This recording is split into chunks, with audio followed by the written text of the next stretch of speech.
So guys, now we're going to have the first time, we're going to have the arms moving forward and back, and we'll see how fast we are on this one. Straight forward and back, guys, straight forward and back. Okay, see what I did here. Okay, so my time was 5.12. Now let's see what Chris, okay, now we got to really make sure we're moving our arms straight forward and straight back. Okay, Chris, straight forward and straight back. That's it. Straight forward and straight back. Good work, man.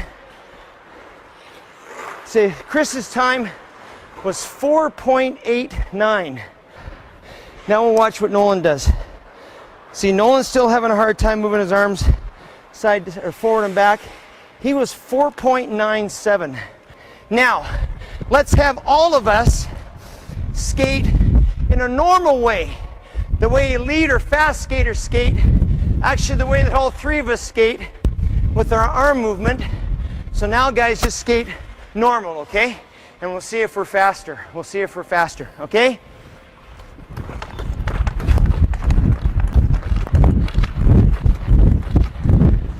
Okay, we'll see how I did. See if I was faster. 4.79. And now Chris is gonna go, and we can just see what Chris is gonna do here. That's it, Chris. Good work, man.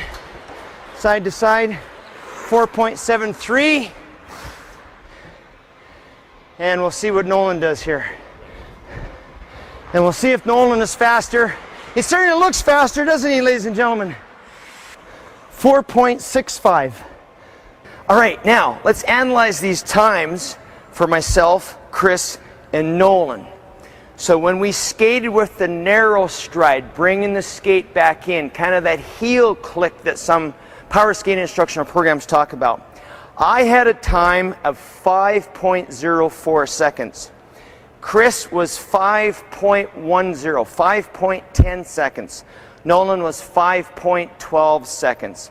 Then when we came back and we skated regular like hockey players do, you know, fast skaters, wide stride, quick recovery, well, I had a time of 4.75. Chris was remarkable at 4.65 seconds, and Nolan had a time of 4.42. So the differences between the narrow stride, bringing it in, and a normal wide stride, quick recovery, ranged from 1/4 of a second to almost 3/4 of a second, 0.25 seconds to 0.70 seconds. So clearly, ladies and gentlemen, clearly that wide stride, that regular movement of skating is faster. Now let's look at what we did when we had the arms moving forward and backward compared to a natural skating movement of forward arms going side to side.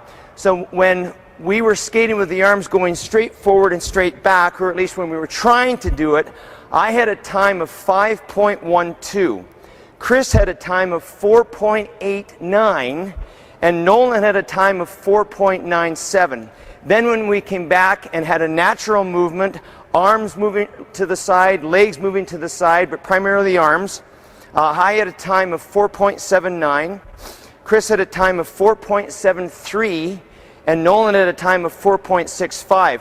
So not as much difference, but we had a difference of when the arms move side to side, it was faster by 0.16 to 0.33 seconds. So 0.16 to more than 1/4 of a second. More than 1/4 of a second. 1/4 of a second is the time between when you get the puck and you don't get the puck because you're not fast enough. It's the time where you score a goal and you don't score a goal because you're not fast enough.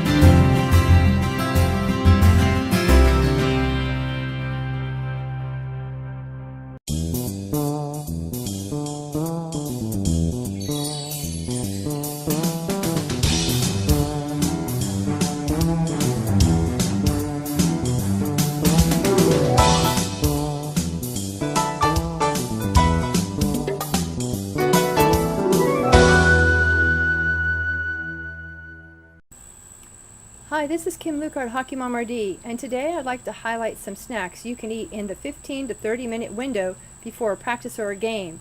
You want to make sure to consume 7 to 10 ounces of water. You can choose from any of these snacks. 3 tablespoons of raisins, that's about the equivalent in a small box of raisins.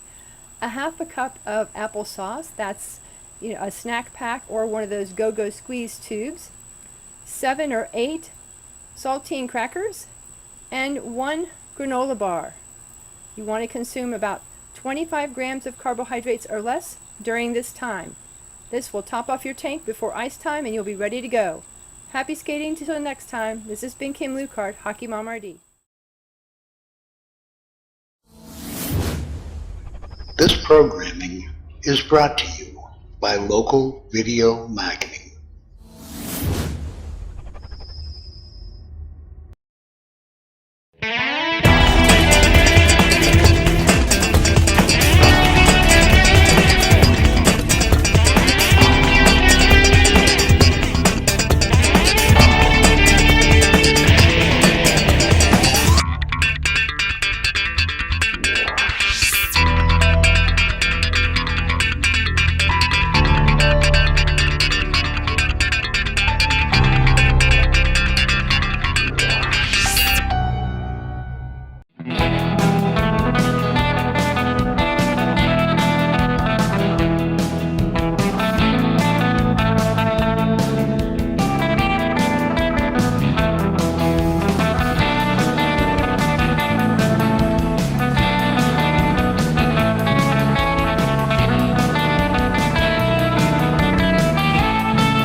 Chighisola's The Nature of Our Game ranks with other high-level essays, authored by the likes of Gladwell, Percival, and Coyle. It's an in-depth study of our game, it's about the challenges players face in the heat of battle, and it's about the things that influence the way players need to train, both off and on the ice. Get it now, and be well armed to answer almost any question that arises about our game.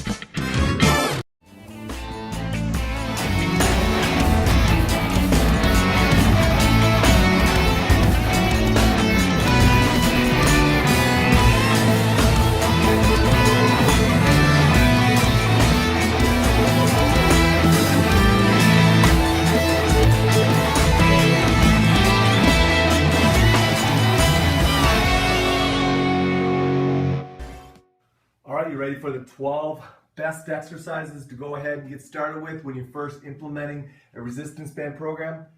I'm going to bring them to you right now. All right, so let's get ready to go. First one we want to do is we want to train our trunk, and there's two exercises I think you need to go ahead and get started with. First one is a simple plank. You want to take the band, you got two options, put it on your back doubled, or my suggestion is start out with it singled by putting it around this way, hook it onto your hand, put it right on the small of your back, drop on down, and hold that plank right there. Keep the pressure against the palms of your hands, and you got a plank.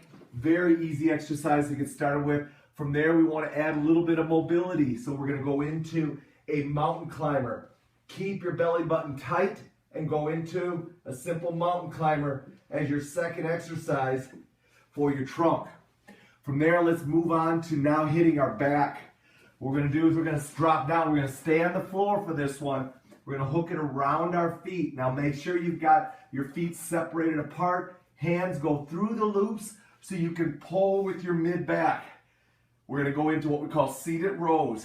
Now, a couple things. Keep those feet apart. Push against the band to engage your glutes. So now as you're pulling, your glutes are engaged and you can keep a nice upward posture. We don't want any slouching. We don't want any leaning back. From there, we're going to go ahead. We're going to come up into a standing position. We're going to put the band behind us. But now we're going to move it up into our shoulder blade area. You can see I've got it up onto my scapula. I'm going to take my hand through the loop and hook it onto the index finger, between my index finger and thumb. Through the loop, index finger and thumb. Why? Because I'm going to go into chest presses and I want resistance through the full range of motion.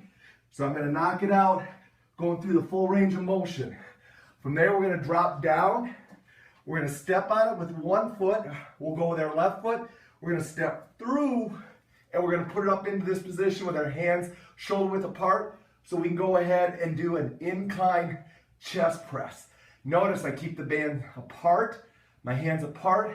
The band is not rubbing on my arms, and I'm really engaging my mid-back right along with my anterior shoulder girdle. From there, I'm just going to step out of it. I'm going to go into a pull apart. Two ways you can do this. You can stagger yourself and go single, pull apart. Make sure the band is about 12 inches between your hand, maybe 18 at the most. Grip it a little bit, but most importantly, if you keep tension on the band, you will be able to pull it apart without any issues of the band sliding. What we don't want is the band getting loose. So always keep a little tension on it. If you want more challenge, you take it out, you wrap it around one hand, wrap it around the other. You're now about 12 inches apart, and you can do a pull apart with a double resistance, all right? So from there, we're gonna go ahead. That's pull aparts. Now we're gonna drop down into our shoulder press, and we're gonna go right here. Again, shoulder width apart with my hands, up and apart. Get those hands apart a little bit. That'll engage your scapula and also allow you to go ahead, clear your shoulder girdle so we don't get that impingement issue into the shoulder. From there, let's move right into high pulls. Once again, shoulder width apart pull, up and pull apart. Why do I pull apart? To engage my shoulder blades. So it's a simple pull apart. Make sure, lead with your elbows. Bring your elbows up first. That's the cue to getting that exercise going. From there, we're just going to slide down, hook our thumbs through the band, fingers over top, pull the band apart a little bit, and you're going hammer curl. Now most people get in here with them. Don't go in there. Keep them shoulder width apart, hammer curl. Notice, knees are bent, hips are bent, and we're in a great athletic position, and we're just using the shoulder and the bicep to go ahead and engage the hammer curl. From there, we're going right into triceps. Couple things you can do, but most way you can grip it. Put your fingers through the band now, not your thumbs. Bring it up to the shoulder. Set it on the shoulder. When you're ready to go, it's just simply right there, pressing through.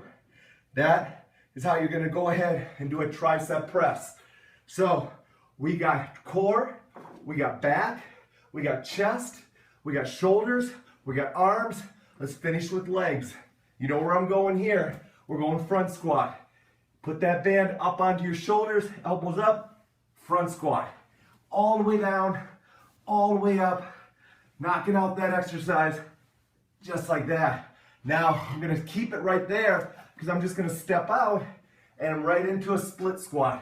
So now I can knock out a split squat on my right, but here's the deal. When you switch it up, just step in with your left, step out with your right. You don't have to change it. Band goes out in front, and you're split squatting left. Transitions are huge. Make sure you practice them and work on them. Guys, there's your 12 exercises that you should go ahead and get started with when you're implementing a resistance band training strength conditioning program.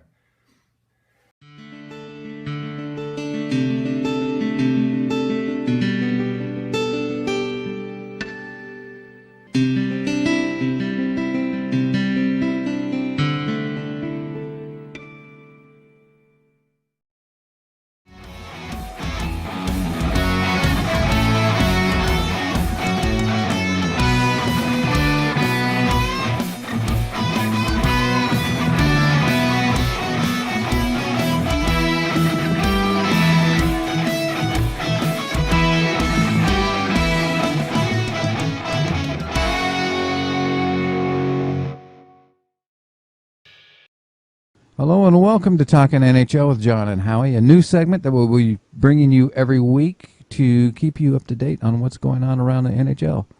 Welcome, Howie. Thank you. We have a new season that's about to begin in about a month or so.